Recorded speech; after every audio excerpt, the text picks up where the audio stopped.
তৃষার veg কিচেনে তোমাদের সবাইকে স্বাগত। গরমকাল মানেই কিন্তু আমের সিজন, আর এই সময় কিন্তু আমরা কাঁচা আম দিয়ে নানান রকমের আচার বানাই। কিন্তু একটা মুশকিল, এই ঝড় বৃষ্টি থাকলে কিন্তু আমরা আম শুকোতে দিতে পারি না, আমের আচারও ঠিকঠাক বানাতে পারি না। কিন্তু আজকে আমি তোমাদের যেই আচারটা বানিয়ে দেখাবো সেটা কিন্তু রোদে দেবার ঝামেলা একদমই নেই। এটা হচ্ছে আম কষা। এটা তোমরা একদম খুব সহজেই কিন্তু বানিয়ে নিতে পারবে এবং সারা বছর ধরে কিন্তু তোমরা এই আম কষা খেতে পারবে। অসাধারণ টেস্ট এই আম কষার। যারা তোমরা এখনও খাওনি এই আম কষা, তারা কিন্তু অবশ্যই একবার বানিয়ে খেও। তাহলে চলো আমি দেখিয়ে দিই তোমাদের। এখানে দেখো আমি আম কেটে নিয়েছি। এখানে আগে আমটাকে ধুয়ে নেবে, তারপর এরকম ছোট ছোট পিস করে কিন্তু আমগুলো কেটে নেবে। এরপর কিন্তু আম আর ধোবে না তোমরা। এখানে আমি দেখো কড়াইটা বসিয়ে দিয়েছি, কড়াই গরম হয়ে গেছে।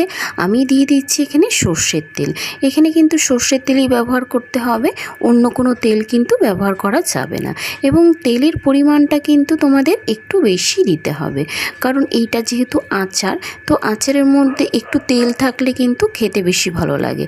এবার আমি দিয়ে দেবো এখানে 5 ফোড়ন। দেখো 5 ফোড়নের পরিমাণটা কিন্তু অনেকটাই, মানে বড় 2 চামচের 5 ফোড়ন কিন্তু আমি এখানে দিয়ে দিলাম। তো 5 ফোড়নটা একটু ভাজা গন্ধ বেরোবে, তারপর আমি এখানে দিয়ে দেবো আমের টুকরোগুলো। মানে যেই আমের টুকরোগুলো আমি এখানে কেটে রেখেছিলাম, সেই আমগুলো আমি সব আম একসাথে কিন্তু এখানে দিয়ে দেবো। এখানে আমি আমগুলো সব দেওয়ার পর আমগুলোকে 2 থেকে 3 মিনিট কিন্তু একটু কষিয়ে নেব তেলের সাথে। এটা যেহেতু কষা আম, তো সেই কারণে কিন্তু একটু কষিয়ে কিন্তু আচারটা তোমাদের তৈরি করতে হবে এবং একটু সময় নিয়ে কিন্তু করতে হবে। এবং আমি আরেকটা কথা তোমাদের জানিয়ে রাখি, এখানে কিন্তু আঁচটা কিন্তু লো থেকে মিডিয়াম রাখবে, একদম কিন্তু হাই করে দেবে না, তাহলে কিন্তু আমটা পুড়ে যেতে পারে। তো লো করেই ভালো। এবার দেখো আমি এখানে চিনি নিয়েছি, এখানে ছোট একটা বাটির আমি চিনি নিয়েছি, মানে 4 থেকে 5 চামচ চিনি হবে। আর দিয়ে দেবো এখানে আমি 2-3 চামচ লবণ। আমি এখানে 3 চামচ মতো লবণ দেব। আমি চিনি আর লবণটা প্রথমেই দেওয়ার কারণ হচ্ছে আমটা তাড়াতাড়ি মজে যাবে, মানে চিনি আর লবণে আমটা কিন্তু খুব সুন্দর করে তাড়াতাড়ি মজে যাবে, যেহেতু আমরা এখানে কোনো রকম জল কিন্তু দেব না।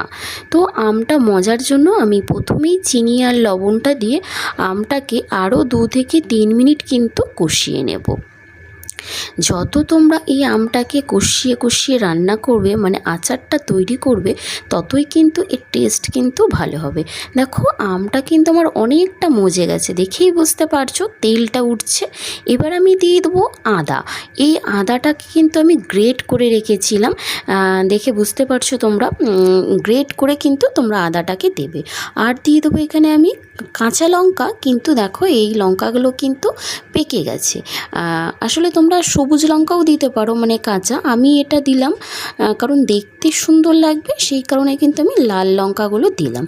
এবার আমি লঙ্কার আদাটাকে আমের সাথে ভালো করে মিক্স করে নেব এবং 2 থেকে 3 মিনিট কিন্তু আমি এই দুটো আদা আর লঙ্কা দিয়েও কিন্তু ভালো করে কষিয়ে নেব।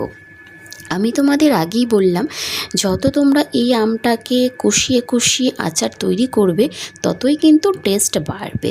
তো মিডিয়াম থেকে লো এইরকমই কিন্তু আঁচটাকে রাখবে, হাই করবে না, বারবার বলছি।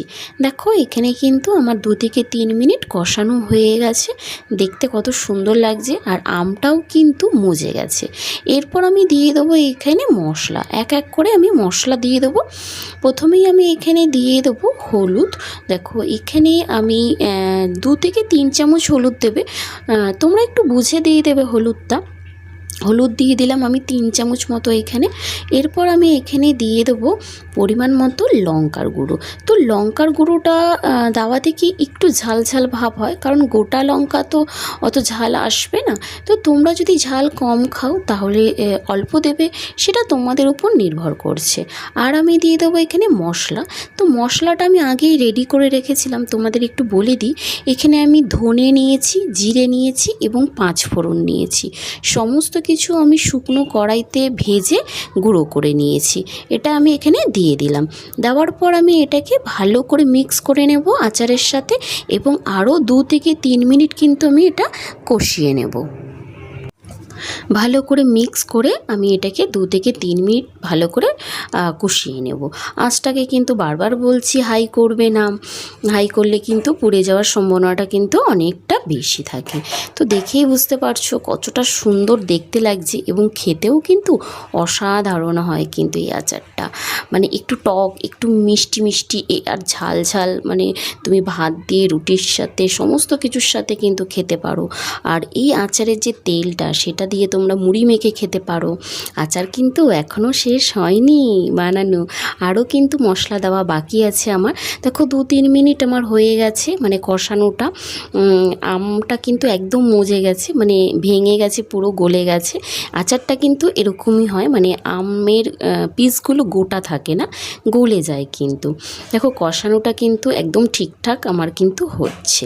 এরপর আমি দিয়ে দেবো এই আচারে বিশেষ একটা মশলা, যেটাতে আচারটা সারা বছর ভালো থাকবে এবং খেতেও কিন্তু অসাধারণ হবে। দেখো জোয়ান নিয়েছি আমি, অনেকটা পরিমাণে জোয়ান নিয়েছি। জোয়ানটা দিলে কি হয়, আচারটা খেতে তো অবশ্যই ভালো লাগে এবং যাদের আচার খেলে গ্যাস অম্বল হয় তাদের কিন্তু এই গ্যাস অম্বলটা হয় না। আর দিয়ে দেবো আমি এখানে ভিনিগার।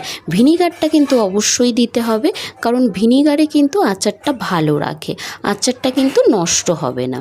তো ভালো করে মিক্স করে নেওয়ার পর এটাকেও আমি 2 থেকে 3 মিনিট কিন্তু কষাবো এই আচারটাকেও, মানে এই জিনিসগুলো দিয়েও, মানে ভিনিগার আর জোয়ানটা দিয়ে। আচারটা যত তোমরা কষাবে তত কিন্তু এর টেস্ট বাড়বে। তো 2 থেকে 3 মিনিট কষানোর পর কিন্তু আমার আচারটা কিন্তু রেডি হয়ে যাবে। তো দেখো একটু কষুক আচারটা, তারপর আমি তোমাদের বাদবাকিটা বলে দেব যে আচারটা তোমরা সারা বছর কিভাবে রাখবে। দেখো আমার 2 থেকে 3 মিনিট কিন্তু কষানো হয়ে গেছে আচারটা, খুব সুন্দর দেখতেও লাগছে আর খেতেও তো অসাধারণ হয় খেতে। কি বলবো, এই আচারটা তোমরা বানানোর সঙ্গে সঙ্গে দেখবে খাওয়া শুরু করে দেবে সবাই এবং নিমেষেই কিন্তু এটা শেষ হয়ে যায়। তো একদমই রেডি হয়ে গেছে আমার আচারটা। এবার আমি আচারটাকে কিন্তু নামিয়ে নেব, মানে গ্যাসটা কিন্তু আমি অফ করে রেখে দেব। কিন্তু এখন কিন্তু তোমরা আচারটাকে কোনো পাত্রে ঢালবে না, মানে কড়াইয়ের মধ্যেই কিন্তু আচারটাকে একদম পুরোপুরি কিন্তু ঠান্ডা হতে দেবে। তারপর কিন্তু তোমরা অন্য একটা পাত্রে বলো বা একটা কাঁচের জারের মধ্যে তোমরা ভরে রেখে দেবে এবং তোমরা মাঝে সাঝে এটাকে একটু রোদে দিয়ে রাখবে, মানে কাঁচের জারটাকে রোদের মধ্যে দিয়ে রাখবে। তাহলেই কিন্তু এই আচারটা সারা বছর খুব ভালো থাকবে এবং খুব টেস্টি তো হয় আর সারা বছর খুব ভালোভাবে কিন্তু খেতে পারবে। তাহলে বন্ধুরা, কেমন লাগলো আমার এই আচারের রেসিপি, মানে আম কষার রেসিপি? তোমাদের যদি ভালো লাগে অবশ্যই লাইক করো, কমেন্ট করো, শেয়ার করো আর সাবস্ক্রাইব করতে ভুলো না। আজকের জন্য এইটুকুই, নতুন ভিডিওতে আবার দেখা হবে।